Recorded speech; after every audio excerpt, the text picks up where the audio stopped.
my dear students, I hope you all are fit and fine. So this is our last video on the chapter number 1. Our chapter name is matter and its composition, and in the previous video we have discussed the law of conservation of mass. Means the mass of the reactant and the mass of the product will be same. So this is the law of conservation of mass, that mass can neither be created nor be destroyed, but it can be converted into one form into the another form. So today we will discuss some numericals based on the law of conservation of mass. So let's start with this video. First numerical is when 4.2 gram of sodium hydrogen carbonate. Here is the amount of sodium hydrogen carbonate is given, that is 4.2 gram, is added to the solution of hydrochloric acid weighing 10 gram. Means hydrochloric acid's weight is 10 gram. It is observed that 2.2 gram of carbon dioxide is released into the atmosphere. So firstly, sodium hydrogen carbonate is added to the hydrochloric acid, means these are the reactants, and carbon dioxide is released into the atmosphere. So this is the product. The residue left behind is found to weight 12 gram. So firstly you have to know that what is residue. Residue is the substance that is formed with the main product, means this residue is formed with carbon dioxide. So show that these observations are in the agreement with the law of conservation of mass. So we can show the law of conservation of mass in this numerical, that is the mass of the reactant is equal to the mass of the product. So let's proceed. Firstly, write down its chemical equation, or you can write the word equation of this reaction, that is, so the reaction is sodium hydrogen carbonate reacts with hydrochloric acid and give carbon dioxide and residue. Here residue formed is water and sodium chloride. So now write down the weights of reactants as well as the product. Firstly, sodium hydrogen carbonate is 4.2 gram, hydrochloric acid is 10 gram, carbon dioxide 2.2 gram, and the residue weight is 12 gram. When we add up the weights of the reactants, then it will be 14.2 gram, and the weight of the product are also 14.2 gram. Now here we can say that the mass of the reactant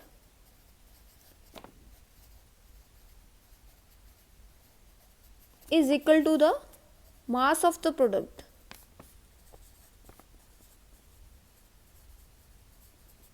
So this indicates that this follows the law of conservation of mass, means mass of the reactant is equal to the mass of the product.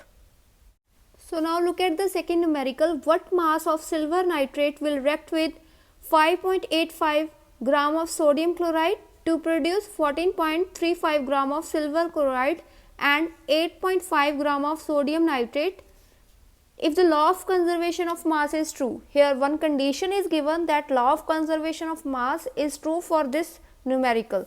So we know that law of conservation of mass is, means mass of the reactant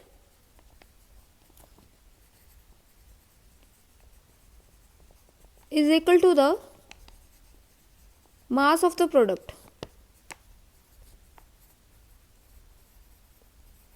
So firstly write down the masses of reactants.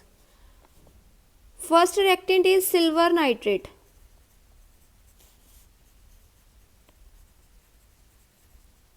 plus sodium chloride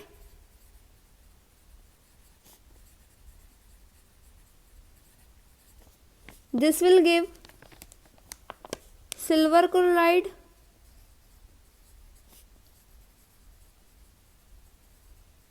and sodium nitrate.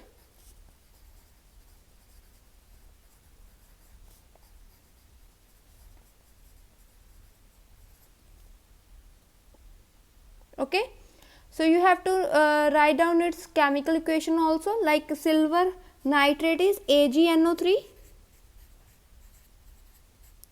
sodium chloride is NaCl,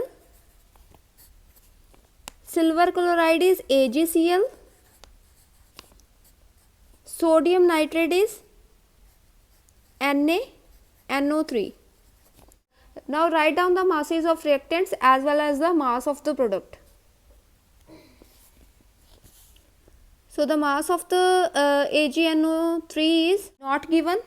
We have to find out the mass of the AgNO3.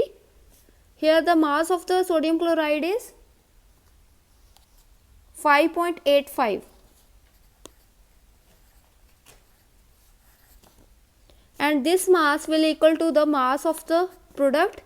Here AgCl mass is, silver chloride mass is 14.35 and sodium nitrate mass is 8.5 gram. Now we have to find out the mass of AgNO3. So write down the mass of AgNO3 on the left hand side.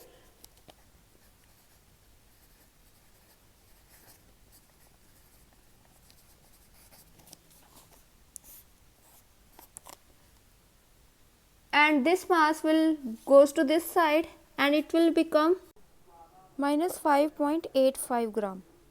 So now calculate this. By adding, we got 22.85 minus 5.85. Then the mass of AgNO3 becomes 17 gram. So we have to find out the mass of AgNO3. So this will becomes 17 gram. So the third and fourth numerical is same as that of the first and second numerical. So let us proceed with the fifth numerical, that is calculate the weight of quicklime formed when 400 gram of calcium carbonate is heated. Here we have to find out the weight of quicklime. Here quicklime is a product and the weight of the reactant is given. So how we can find the weight of the quicklime? Let us see. In this, the atomic weights of calcium, oxygen and carbons are given. Like the weight of the calcium is 40, weight of the oxygen is 16 and the weight of the carbon is 12. So firstly write down its chemical equation, that is calcium carbonate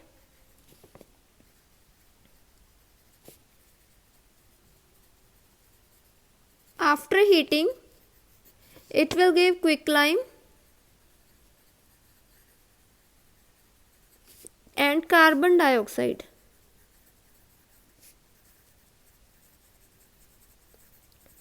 Now write down its chemical formulas.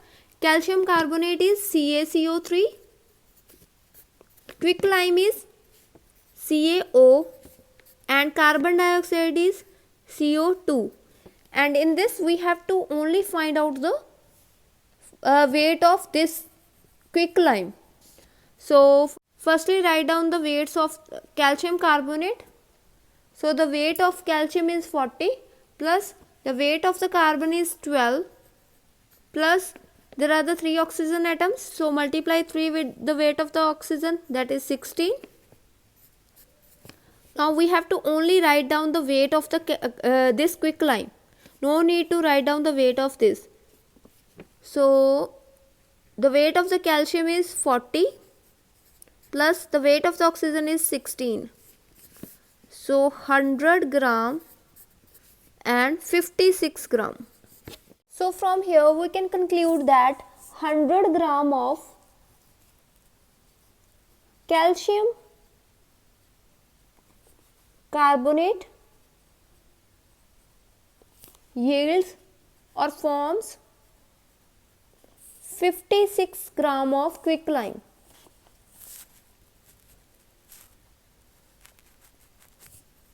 Okay.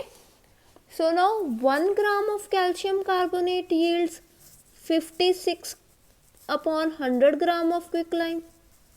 If we find out that 400 gram of calcium carbonate, then it will becomes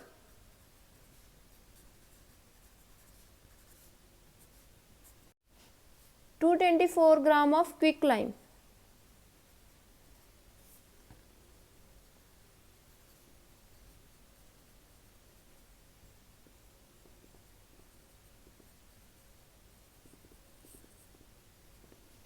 So from here we can say that 400 of calcium carbonate gives 224 gram of quicklime.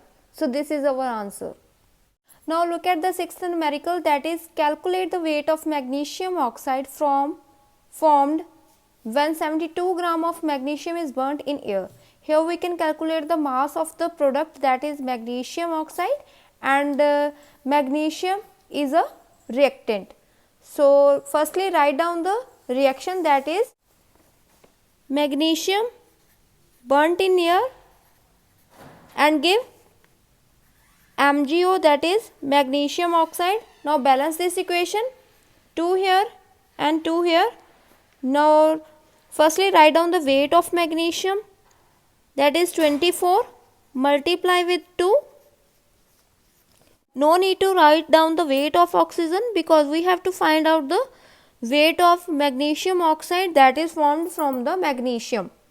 So this will be 2, weight of Mg is 24 plus weight of oxygen is 16. So this will become 48, 80. So from here we can say that 48 gram of magnesium burns to give 80 gram of magnesium oxide. 1 gram of magnesium burns to give 80 upon 48 gram of magnesium oxide, and we have to find out that 72 gram of magnesium burns to give which amount of magnesium oxide. So this will become 120 gram. So we can say that 72 gram of magnesium burns and it will give 120 gram of magnesium oxide.